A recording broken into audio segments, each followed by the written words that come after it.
विकल्प बहुत मिलेंगे मार्ग भटकाने के लिए, लेकिन संकल्प एक ही काफी है विद्यार्थियों मंजिल तक जाने के लिए। संकल्प एक ही काफी है विद्यार्थियों मंजिल तक जाने के लिए। नमस्कार दोस्तों, मैं प्रकाश राव समाधान क्लासेस के YouTube चैनल पर आपका हार्दिक स्वागत करता हूं, हार्दिक अभिनंदन करता हूं। तो विद्यार्थियों, अपन इतिहास की महाकुंभ सीरीज पर चर्चा कर रहे थे और इसमें अपन पढ़ रहे हैं राजस्थान के प्राचीन सभ्यताएं एवं पुरातात्विक स्थल। तो इसमें आज मैं आपके लिए चौथी क्लास लेके आया हूं और जिसमें अपन चर्चा करने वाले हैं राजस्थान की कालीबंगा सभ्यता पर। तो क्लास को प्रारंभ करने से पहले आप सभी विद्यार्थी एक बार चैनल को सब्सक्राइब कर लीजिए और क्लास को लाइक कर दीजिए और जितना हो सके उतना शेयर कर दीजिए। तो चलते अपन आगे की ओर। तो कालीबंगा सभ्यता राजस्थान की, इस पर अपन चर्चा करने वाले हैं। हेडिंग डाल लीजिए आपकी नोटबुक में आप, कालीबंगा सभ्यता। कालीबंगा सभ्यता। और ये कालीबंगा सभ्यता जो है ये राजस्थान के किस जिले में है विद्यार्थियों? तो ये है आपके हनुमानगढ़ जिले में। कौन से जिले में? हनुमानगढ़ जिले में। हनुमानगढ़ जिले में राजस्थान की कालीबंगा सभ्यता विकसित हुई है।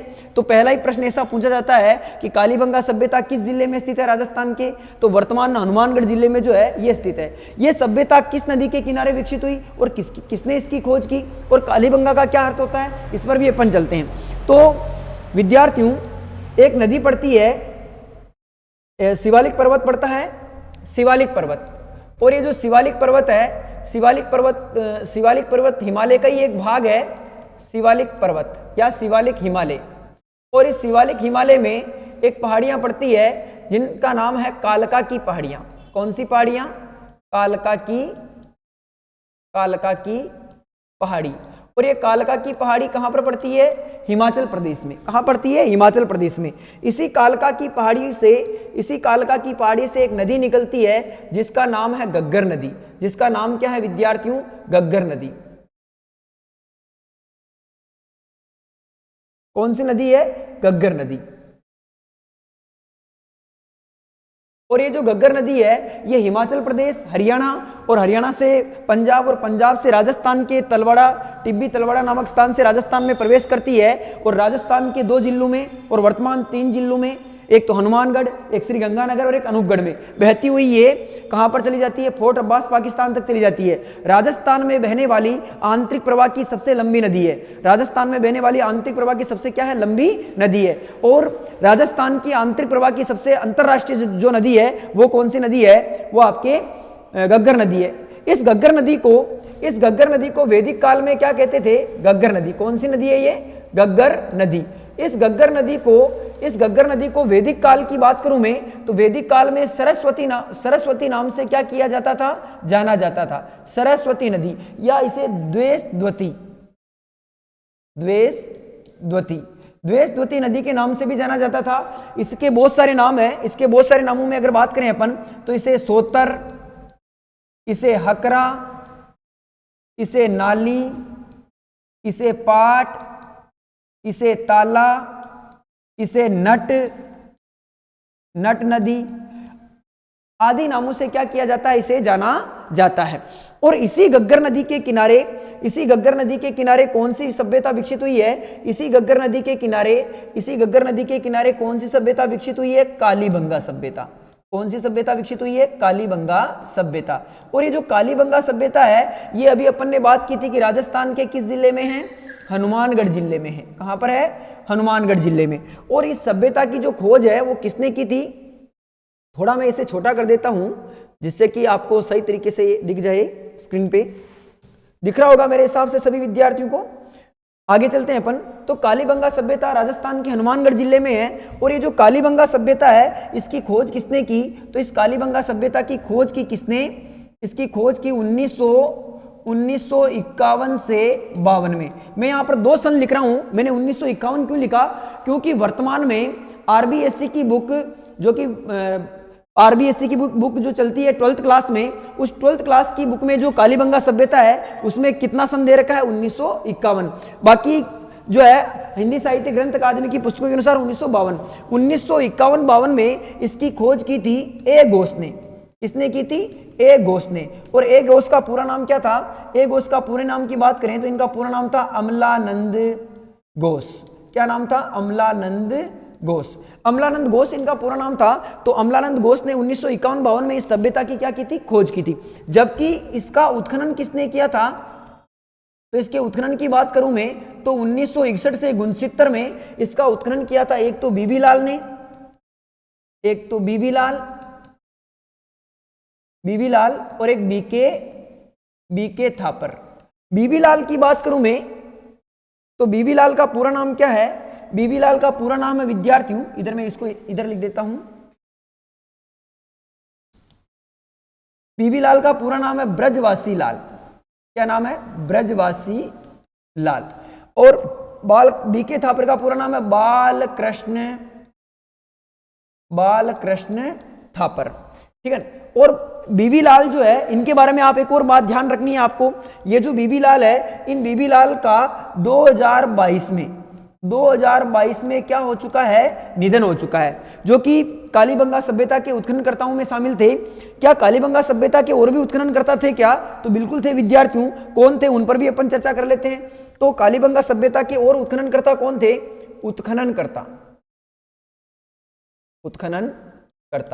उत्खननकर्ताओं में एक नाम तो मिलता है अपने को जेपी जैन का, एक नाम मिलता अपने को जीवी जोशी का, एक नाम मिलता अपने को केएम श्रीवास्तव का, और एक नाम मिलता अपने को एमडी खरे का। तो ये कालीबंगा सभ्यता के क्या माने जाते हैं, उत्खननकर्ता माने जाते हैं। एक बार मैं वापस आपको इधर ले लेता हूं। देखो, उत्खननकर्ताओं में बीबी लाल, ब्रजवासी लाल, बीके थापर, बालकृष्ण थापर। ब्रजवासी लाल का 2022 में निधन हो चुका है। जबकि इसके अलावा जीपी जैन, जीवी जोशी, केएम श्रीवास्तव और एमडी खरे इसके क्या रहे हैं, उत्खननकर्ता रहे। ये जो कालीबंगा शब्द है विद्यार्थियों, ये किस भाषा का शब्द है, इस पर भी अपन चर्चा कर लेते हैं। कालीबंगा जो शब्द है, ये शब्द किस भाषा का है, तो ये सिंधी भाषा का है। किस भाषा का है, सिंधी भाषा का। सिंधी भाषा को संविधान में 15वीं भाषा के रूप में क्या मिला था, दर्जा मिला था। 21वें संविधान संशोधन 1967 के तहत जो है भारतीय संविधान की 15वीं भाषा के रूप में जो है सिंधी भाषा को क्या मिला था, दर्जा मिला था। ठीक है ना। तो ये सिंधी भाषा का शब्द है कालीबंगा। और ये जो कालीबंगा शब्द है, इसका शाब्दिक अर्थ क्या होता है, ये प्रश्न भी पूछा जाता है। शाब्दिक अर्थ इधर लिख देता हूं मैं, शाब्दिक अर्थ। इसका शाब्दिक अर्थ क्या होता है, तो इसका शाब्दिक अर्थ होता है काले रंग की चूड़ियां। काले रंग की चूड़ियां। तो इसका शाब्दिक अर्थ क्या माना जाता है, काले रंग की चूड़ियां जो है, इसका शाब्दिक अर्थ माना जाता है कालीबंगा का। और इस कालीबंगा के बहुत सारे उपनाम हैं। कालीबंगा के क्या क्या उपनाम है, उन पर भी अपन चर्चा कर लेते हैं यहीं पर। कालीबंगा के उपनाम कालीबंगा के क्या क्या उपनाम हैं, तो एक तो इसे कहा जाता है, इसे सिंधु सभ्यता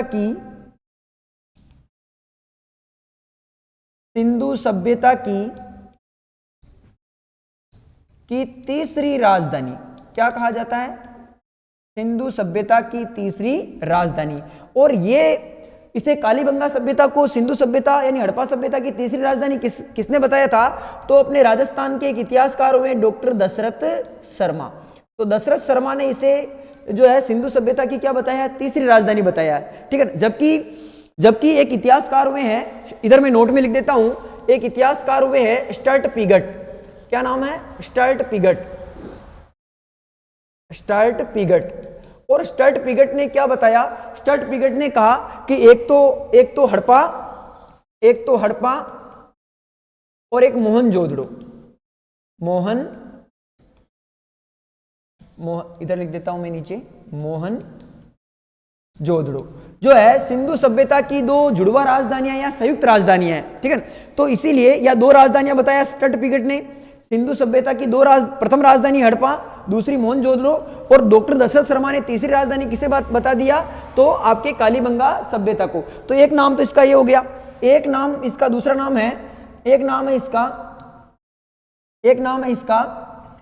मृतकों का टीला सभ्यता। तो देखो यहां पर आपको एक बात समझनी है, कंफ्यूज नहीं होना है। मिट्टी का टीला या धूलकोट सभ्यता तो किसे कहते हैं, आहड़ को कहते हैं, ठीक है, या रेत का टीला कहते हैं आहड़ सभ्यता को। लेकिन यहां पर मृतकों के टीलों की बात हो रही है, तो मृतकों का टीला सभ्यता के नाम से किसे जाना जाता है, तो कालीबंगा सभ्यता को। इसके अलावा और क्या नाम है इसके, तो उन्हें भी देख लेते हैं अपन। और नाम मिलते हैं इसके, एक कहा जाता है इसे दीनहीन बस्ती सभ्यता, दीनहीन बस्ती सभ्यता, यानी दीनहीन बस्ती सभ्यता के नाम से भी इसे क्या किया जाता है, जाना जाता है। और एक लास्ट नाम है इसका जो कि स्टड पिगट ने दिया है, ठीक है, क्या नाम दिया उन्होंने, तो सिंधु सभ्यता की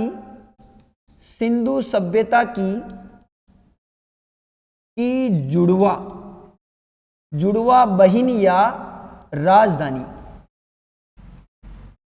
किसने कहा, तो स्टर्ट पिगट ने कहा, तो ये नाम आपको सिंधु सभ्यता यानी हड़प्पा कालीबंगा सभ्यता के बारे में क्या रखने हैं, ध्यान रखने हैं। इसके अलावा अगर अपन आगे बात करें, आगे चले अपन, तो इसके समय की बात करें अपन कि इसका समय क्या माना जाता है, तो C14 कार्बन पद्धति के तहत कार्बन डेटिंग प्रणाली, इसके तहत जो है कालीबंगा सभ्यता का समय क्या माना गया है विद्यार्थियों, तो कालीबंगा सभ्यता का समय माना गया है 2300 ईसा पूर्व से 1750 ईसा पूर्व, ये इसका क्या माना गया है, समय माना गया है। लेकिन यहां पर अगर बात करें अपन, तो कालीबंगा सभ्यता को की 5 स्तर पर, कालीबंगा सभ्यता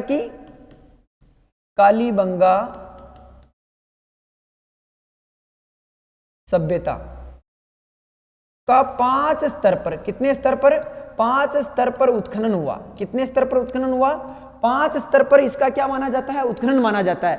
और इन 5 स्तर को 3 भागों में बांटा गया है। कितने भागों में बांटा गया है, 3 भागों में। ये 5 स्तर कौन कौन से विद्यार्थियों, इनको अपन देख लेते हैं। देखो, प्रथम स्तर,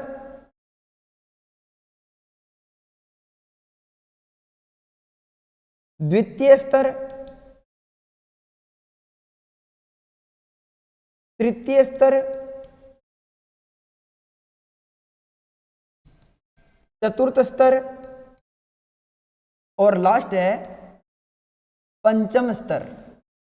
यानी कितने स्तर हो गए कालीबंगा सभ्यता के, थोड़ा ऊपर कर देता हूं मैं, आपको दिख जाएगा कितने स्तर माने गए हैं कालीबंगा सभ्यता के। 5 स्तर में जो है बस्तियों के उत्खनन के प्रमाण मिलते हैं, ठीक है। और इन 5 स्तर को भी 3 भागों में बांटा गया है। कितने भागों में, 3 भागों में। तो कैसे बांटा गया है, इसको यहां पर समझ लेते हैं। इसके जो प्रथम और द्वितीय स्तर है, इसे क्या कहते हैं, तो इसे कहते हैं विद्यार्थियों, इसे कहते हैं पूर्व हड़प्पा काल, या प्राक हड़प्पा काल भी कह सकते हैं अपन, प्राक हड़प्पा कालीन सभ्यता। तो कालीबंगा के जो प्रथम 2 स्तर थे उत्खनन के, उन्हें प्राक हड़प्पा कालीन सभ्यता के नाम से क्या किया गया, जाना गया। और इसका जो समय मिलता है, इसका समय पुरातत्व वेताओं ने 2400 ईसा पूर्व माना है। कितना माना है, 2400 ईसा पूर्व। यहां पर ये भी देख लेते हैं अपन, ये भी मैं लिख देता हूं यहां पर, कितना माना है, 2400 ईसा पूर्व। इधर लिख देता हूं मैं 2400 ईसा पूर्व। लेकिन ये जो तृतीय स्तर था, ये तृतीय स्तर वेरी वेरी इंपॉर्टेंट है। क्यों इंपॉर्टेंट है, इसका रीजन क्या है, क्योंकि तृतीय स्तर जो है इसे दूसरे भाग में जो है हड़प्पा कालीन माना है, हड़प्पा समकालीन,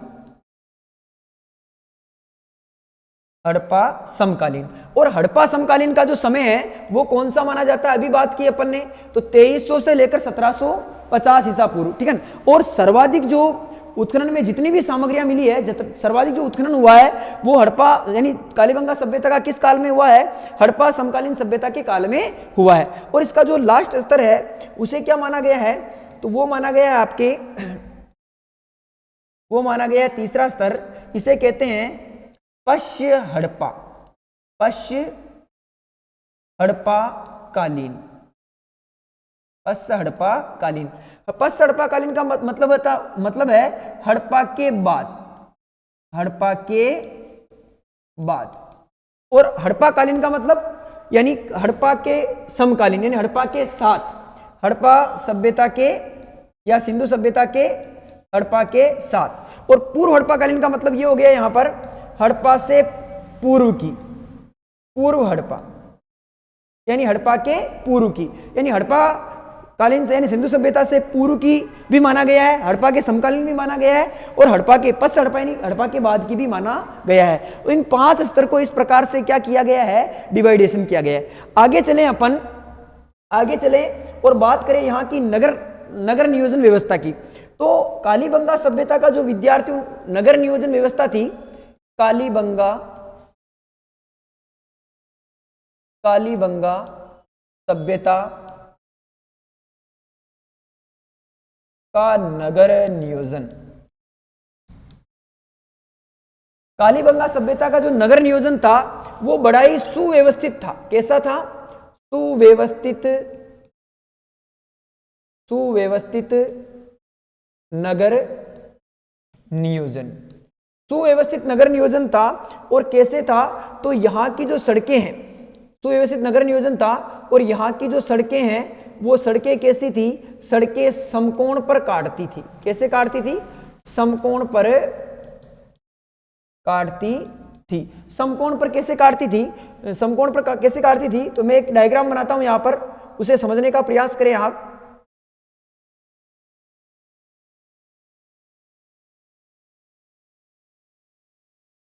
इस प्रकार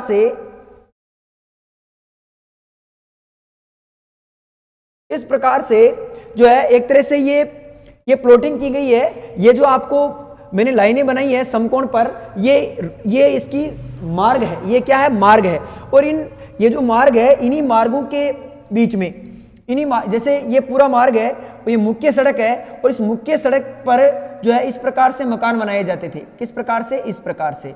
यानी जो कालीबंगा सभ्यता के अंदर जो सुव्यवस्थित नगर नियोजन था, वहां पर मुख्य सड़क पर भवनों के दरवाजे नहीं खुलते थे, यानी मुख्य द्वार मुख्य सड़क पर न खुलकर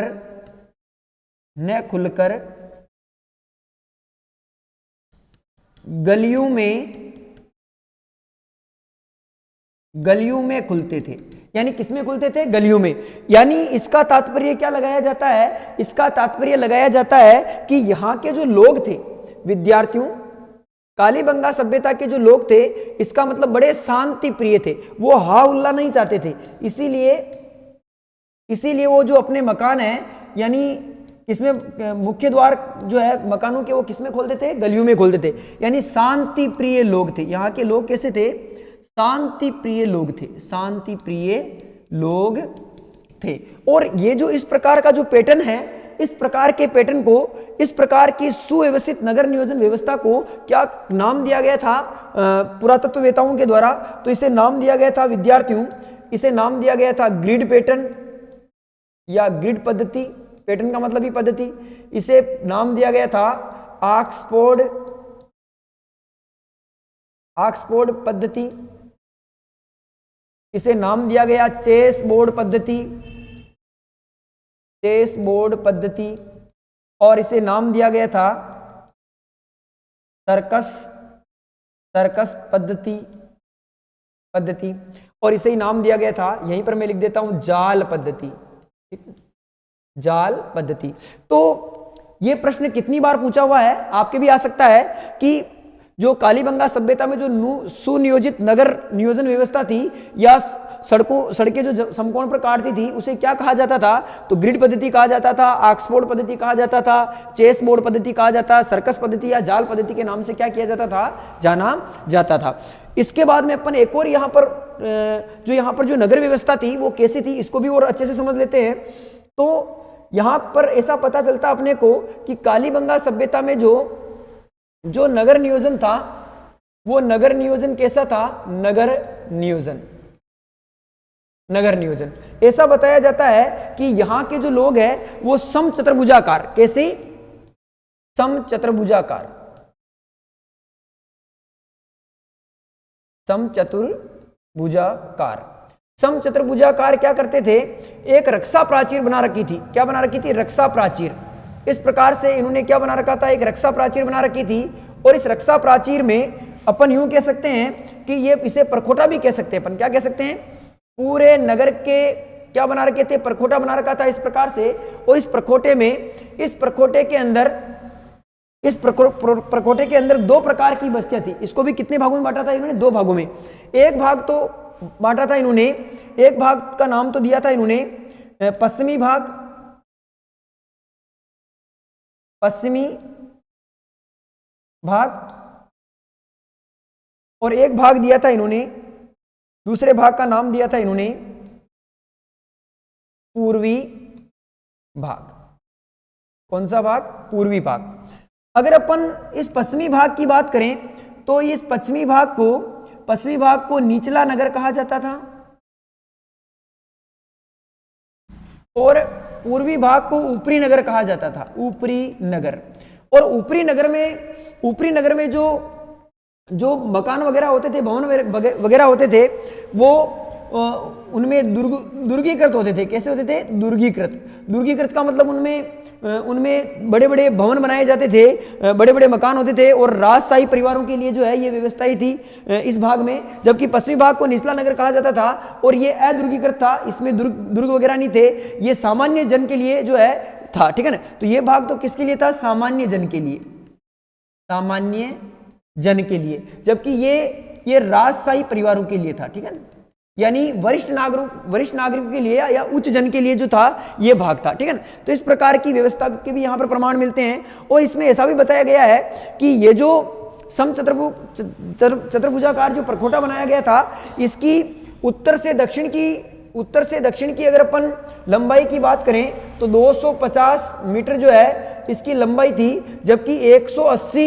180 मीटर जो है इसकी पूर्व से पश्चिम की क्या थी, जो है चौड़ाई थी। ठीक है ना, तो इस प्रकार के प्रखोटे के अंदर जो है दो भाग बनाए गए थे, पश्चिमी भाग और पूर्वी भाग, जिसे दोहरी रक्षा प्राचीर के नाम से जाना जाता है। और ऐसा भी बताया गया इसमें कि इस दोहरी रक्षा प्राचीर, ठीक है ना, तो एक प्रश्न यूं भी आ सकता है कि दोहरी रक्षा प्राचीर या प्रखोटे, दोहरी रक्षा प्राचीर, प्राचीर का मतलब दीवार, प्राचीर या परखोटे के प्रमाण कहां से मिलते हैं अपने को, तो कालीबंगा से मिलते हैं। दोहरी रक्षा प्राचीर का मतलब क्या है कि यहां पर दो बार दीवारें बनाई गई है। दूसरी बार इसका, यानी पहली बार में तो ऐसा बताया जाता है कि पहली बार दीवार जब बनाई गई थी प्रकोटा, तो इसकी चौड़ाई 1.9 मीटर रखी गई थी।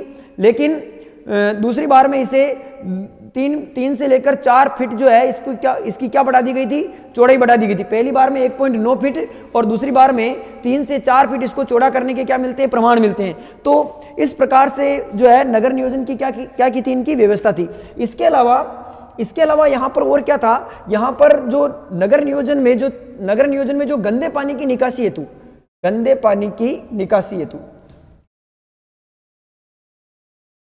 कालीबंगा में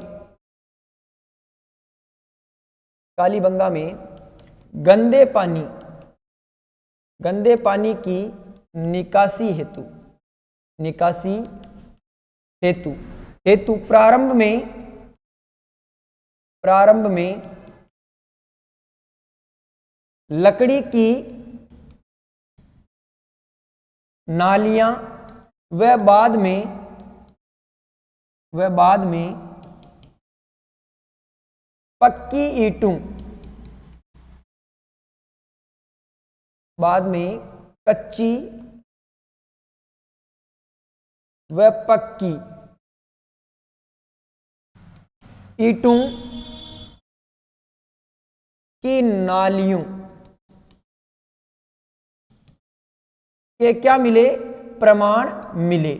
यहां पर जो नाली व्यवस्था थी वो इस प्रकार से थी। ठीक है ना, यानी जैसे नगर है, इस नगर से पानी निकालने के लिए क्या करते थे, यहाँ के लोगों ने इतनी सुव्यवस्थित व्यवस्था कर रखी थी कि प्रत्येक 100 मीटर की दूरी पर जो है एक खड्डा कर दिया जाता था नाली में, और इस खड्डा कर दिया जाता था। और क्योंकि जो पानी गंदा पानी होता था, वो गंदा पानी इस नालियों में निकल जाता था और ये गड्ढा होता था जिसमें कचरा वगैरह जो है, कूड़ा वगैरह इस खड्डे में रह जाता था, ठीक है ना। तो इस कचरा इस गड्ढे से डायरेक्ट साफ कर लिया जाता था और पानी जो है नालियों में होता हुआ, लकड़ी की नालियों में होता हुआ जो है कहाँ पर मिल जाता था, नगर के बाहर जो एक मुख्य नाला होता था, इस मुख्य नाले में मिल जाता था।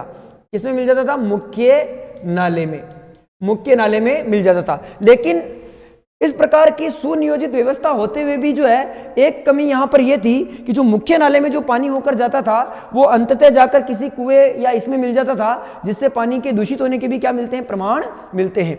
तो ये जो सभ्यता थी, यहाँ पर लकड़ी की नालियों के आदि के प्रमाण मिलते हैं। तो ये सभ्यता जो है, इस सभ्यता को जो है नगरीय क्रांति का प्रतीक माना गया है। किसका? नगरीय क्रांति का। नगरीय क्रांति का क्या माना जाता है? प्रतीक माना जाता है। यानी इसे कैसी सभ्यता माना जाता है? नगरीय सभ्यता माना जाता है।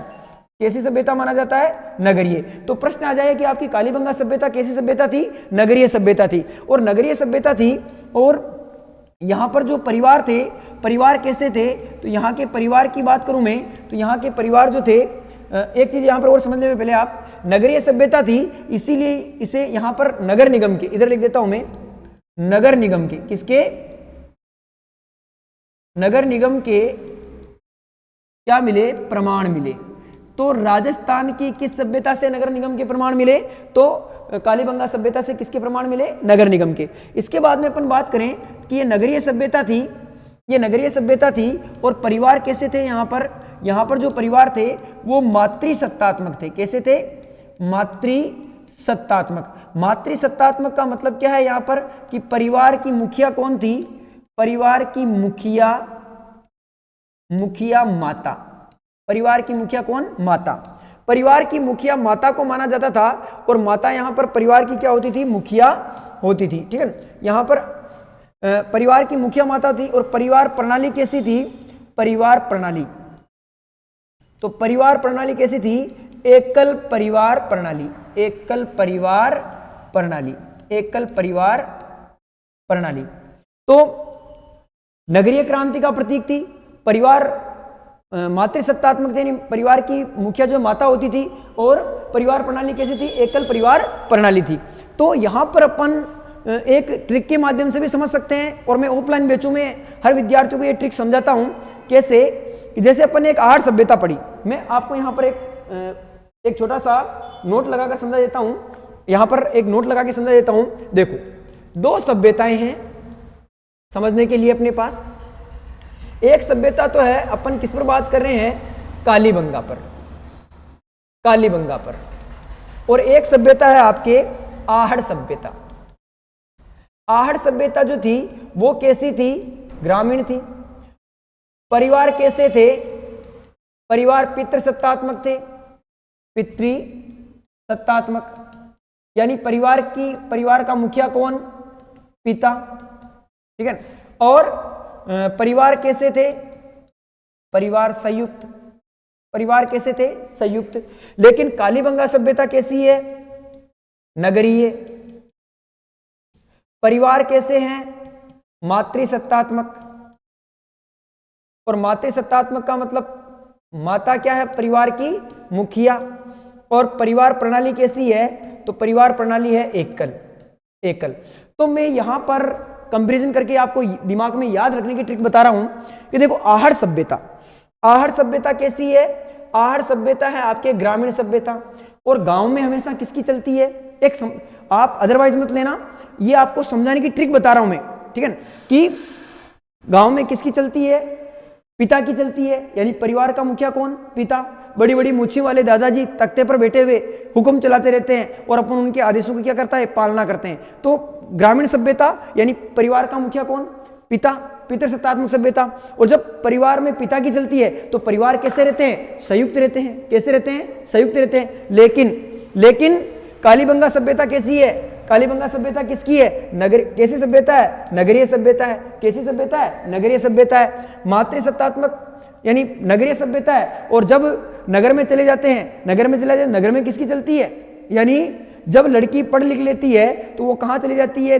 ग्रामीण सेक्टर से शहर की ओर, और शहर में जाकर जो है शहर में चली, अपने परिवार से अलग होकर कहाँ चली जाती है, शहर की ओर, और शहर में चली जाती है तो परिवार से कैसे हो जाएगी वो, अलग अलग हो जाएगी, तो कैसा परिवार बनेगा, एकल, कैसा बनेगा, एकल। और शहर में चली जाएगी तो किसकी चलेगी, किसकी चलेगी, नौकरी लगकर जाएगी तो लड़की की चलेगी, लड़की की यानी माता की। तो कैसी सभ्यता, मातृसत्तात्मक सभ्यता। हालांकि आज वर्तमान में नारी शक्ति बहुत आगे है और लेडीज फर्स्ट यानी महिला जो है बहुत आगे चली गई है, बहुत यानी पुरुषों से बहुत आगे हैं और हर क्षेत्र में जो है अच्छे प्रयास कर रही है।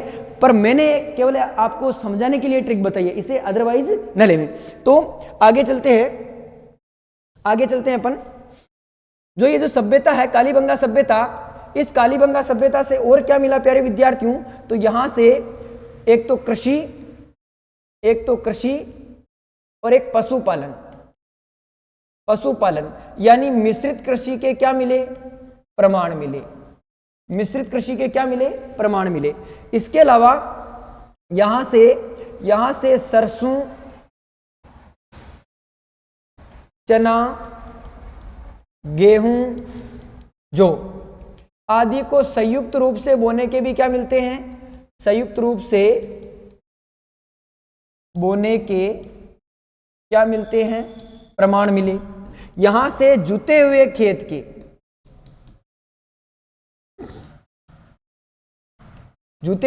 के क्या मिले, प्रमाण मिले। और कालीबंगा सभ्यता के जो दक्षिणी जो भाग है, दक्षिणी भाग में दोहरे जुते हुए का मतलब हाकेड़ो खेत, ठीक है ना। तो यानी कैसे, दोहरे जुते हुए का मतलब इस प्रकार से, यानी एक तरफ से यूं जुता हुआ था और एक तरफ से यूं जुता हुआ था, इस प्रकार से, ठीक है ना। अपन इस ऐसे हाँकते ना खेत को, तो इस पर दोहरे जुते हुए खेत के प्रमाण कालीबंगा के दक्षिणी भाग से जो है मिले। वो तो जुते हुए खेतों के प्रमाण कहां से मिले, आपके कालीबंगा सभ्यता से। इसी कालीबंगा सभ्यता से जो है भूकंप के साक्ष्य मिले। किसके साक्ष्य मिले, भूकंप के साक्ष्य मिले। यहां से अग्नि 7 हवन कुंड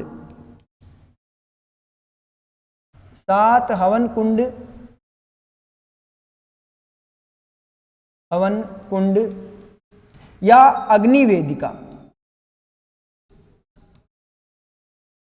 अग्निवेदिका के क्या मिले, अग्निवेदिका के प्रमाण मिले, अग्निवेदिका के क्या मिले, प्रमाण मिले। इसके अलावा कालीबंगा से गाय,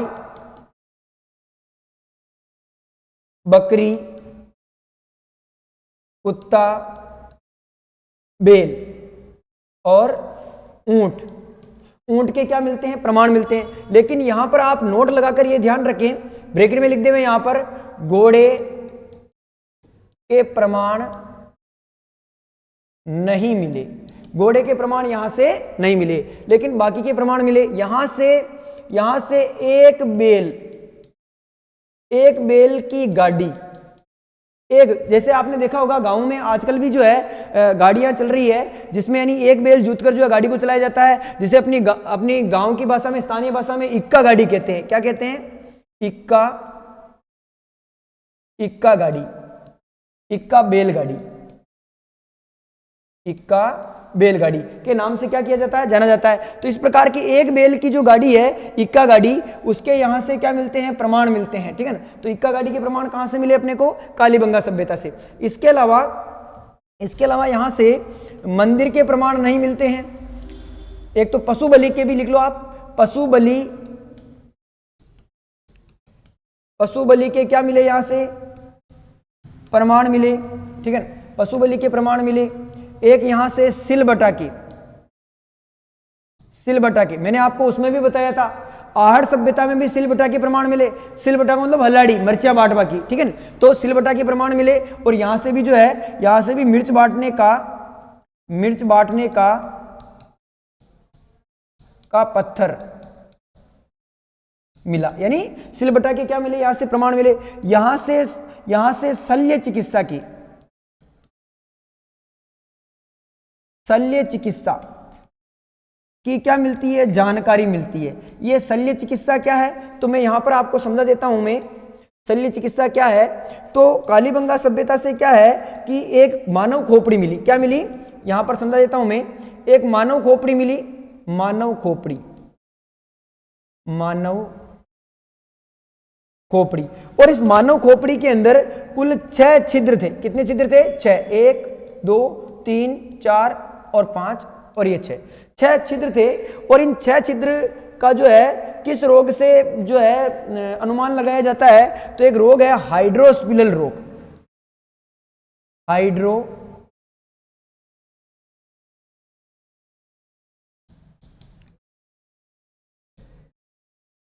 हाइड्रोस्पिलल रोग। तो हाइड्रोस्पिलल रोग के जो प्रमाण हैं वो अपने को किस सभ्यता से मिलते हैं, कालीबंगा सभ्यता से। इसीलिए हाइड्रोस्पिलल रोग के प्रमाण मिलने के कारण इसके उपचार की विधि बताई गई है। इसीलिए कहा जाता है कि शल्य चिकित्सा की जानकारी राजस्थान की कौन सी सभ्यता से मिलती है अपने को, तो कालीबंगा सभ्यता जो है अपने को इसकी क्या देती है, जानकारी देती है। ठीक है।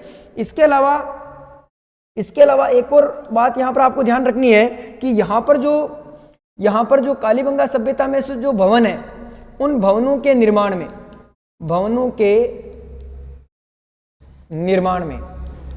में ईंटों का क्या किया गया, ईंटों का प्रयोग किया गया, ईंटों का क्या किया गया, प्रयोग। और ये जो ईंटें थी, ये ईंटों का अनुपात क्या होता था, तो ईंटों का जो अनुपात है वो क्या होता था, तो 4:2:1, या अपन यूं बात करें लंबाई इंटू चौड़ाई इंटू ऊंचाई, तो ये कितनी थी, तो 30 × 20 × 10। लेकिन कहीं कहीं गाइडों में आपको 20, 15 और 7, 7.5 ये भी मिल सकती है। तो ये थी वो कच्ची ईंटों की थी। ये किसकी बता रहा हूं मैं, पक्की ईंटों की। ठीक है ना। और यहाँ पर टी आकार की ईंटें, एल आकार की ईंटें, ठीक है ना, आदि प्रकार की वर्गाकार ईंटें, आदि ईंटों के भी क्या मिलते हैं, प्रमाण मिलते हैं। यहाँ पर ये जो कालीबंगा सभ्यता थी, इस कालीबंगा सभ्यता में 4:2:1 की जो है वो ईंटों के प्रमाण मिले। और यहां से सवादान के, किसके, सवादान का मतलब होता है यहाँ पर जो है मृतक को यानी शव को मरने के बाद में 3 प्रकार से जो है क्या किए जाते थे, उनकी अंत्येष्टि की जाती थी। ठीक है ना। अंत्येष्टि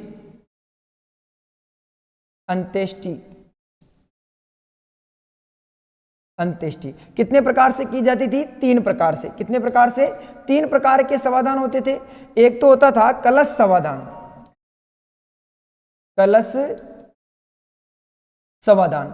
और एक होता था आंशिक समाधान, और एक होता था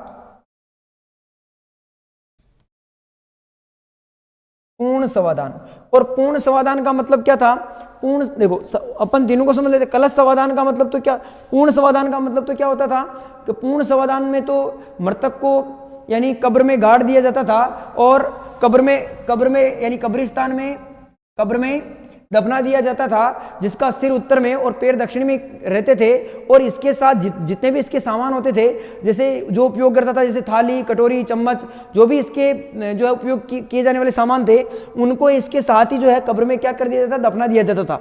जबकि आंशिक समाधान में क्या किया जाता था, आंशिक समाधान में केवल इसके शरीर को दफनाया जाता था। और कलश समाधान में किया जाता था, कलश समाधान में जो है मृतक को जलाकर उसके जो बचे हुए अवशेष है उन्हें कलश में रखकर किसी दीवार वगैरह में क्या कर दिए जाते थे, चुन दिए जाते थे। जैसा कि आज अपन भी करते हैं। जैसे अपने कोई परिवार में कोई बुजुर्ग वगैरह शांत हो गया और अपनी श्रद्धा शक्ति नहीं है हरिद्वार ले जाने की, तो अपन उसे एक कलश में रखकर उन अस्थियों को किसी जगह पर सुरक्षित रख देते हैं। तो उस प्रकार के जो समाधान है वो कहाँ से मिले अपने को, कालीबंगा सभ्यता से भी मिले हैं। तो ये कालीबंगा सभ्यता के बारे में जानकारी थी। एक बार फटाफट से अपन देख लेते हैं इसे।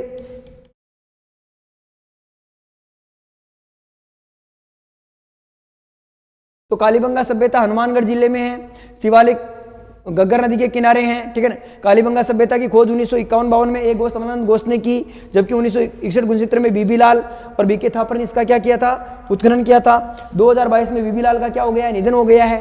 ठीक है। जीपी जैन, जीवी जोशी, KM श्रीवास्तव, MD खरे, ये सबका संबंध उत्खननकर्ताओं का जो है कालीबंगा से है। कालीबंगा शब्द सिंधी भाषा का है और शाब्दिक अर्थ है काले रंग की चूड़ियाँ। और इसके उपनामों की बात करें तो सिंधु सभ्यता की तीसरी राजधानी डॉक्टर दशरथ शर्मा ने कहा। मृतकों का टीला सभ्यता कहते हैं, दीनहीन बस्ती सभ्यता कहते हैं। सिंधु सभ्यता की जुड़वा बहिनी राजधानी स्टर्ट पिगट ने कहा, और स्टर्ट पिगट ने हड़प्पा और मोहनजोदड़ो को क्या बताया, 2 संयुक्त राजधानियां बताया। C14 कार्बन डेटिंग प्रणाली के तहत इसका समय 2300 ईसा पूर्व से 1750 ईसा पूर्व माना जाता है। कालीबंगा सभ्यता का 5 स्तर में उत्खनन हुआ। प्रथम 2 स्तरों को प्राक हड़प्पाकालीन सभ्यता के रूप में जाना जाता है, जबकि तृतीय स्तर को हड़प्पाकालीन समकालीन सभ्यता के रूप में जाना जाता है, और चतुर्थ और पंचम चरण को पश्च हड़प्पाकालीन जो है पश्च हड़प्पाकालीन के बाद का माना जाता है, यानी हड़प्पा के बाद का माना जाता है। यहाँ पर एक चीज और आप ध्यान रखें, यहाँ पर एक चीज और आप नोट कर ले, में जो कालीबंगा सभ्यता थी, इधर लिखा देता हूं मैं, ये जो कालीबंगा सभ्यता थी ये आद्य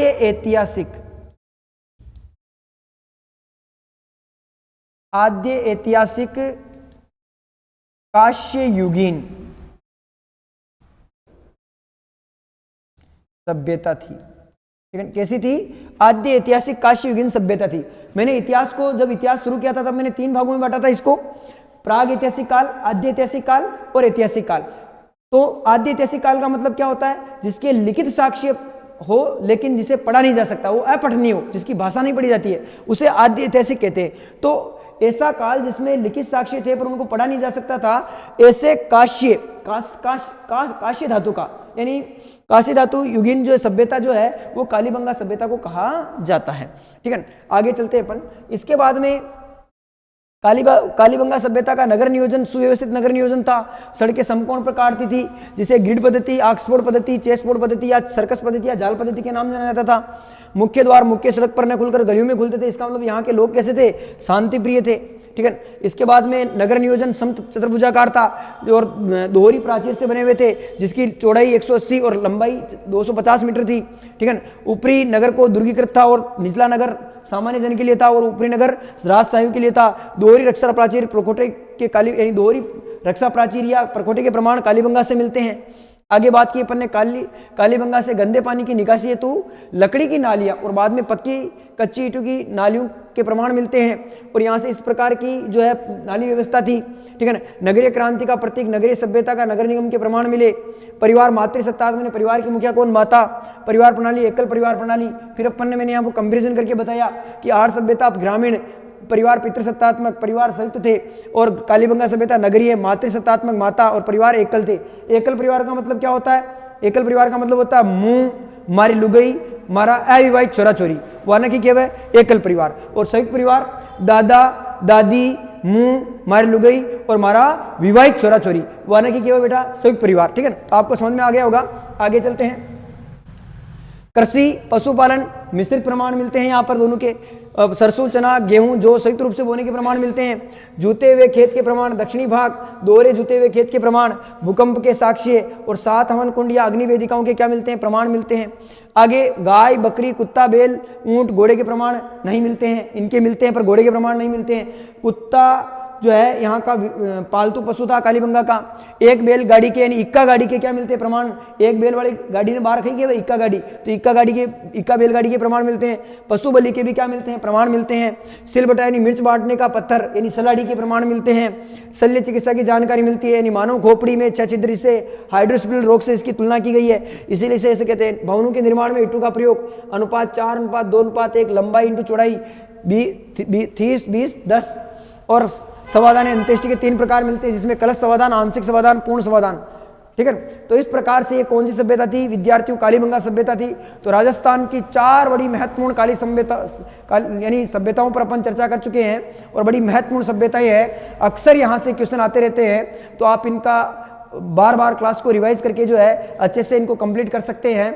आज की क्लास को अपन यहीं विराम देते हैं, लेकिन प्यारे विद्यार्थियों मैंने कहा वो भूल मत जाना, मैंने कहा जो भूल मत जाना। स्क्रीन पर एड आ रहा होगा, 1 जनवरी 2025 से राजस्थान की सबसे बड़ी भर्ती चतुर्थ श्रेणी कर्मचारी भर्ती, जिसके 52,453 पद है, पशुधन सहायक भर्ती और जेल प्रेरी के समाधान क्लासेस के ऑफलाइन बेस जो है वो प्रारंभ होने जा रहे हैं। तो इनके लिए आप रजिस्ट्रेशन करवा सकते हैं और इससे जुड़ सकते हैं। और अभी 15 दिसंबर 2024 से प्री VSTC के भी नए बैच प्रारंभ हो चुके हैं और इन बैचों में भी आप जुड़ सकते हैं, क्योंकि अभी इससे 2 दिन चले हुए हैं 2 दिन हुए हैं चले हुए, तो इसीलिए आप इसमें भी रजिस्ट्रेशन करवा सकते हैं अपना और समाधान से जुड़ सकते हैं अपने भविष्य को सुनिश्चित करने के लिए।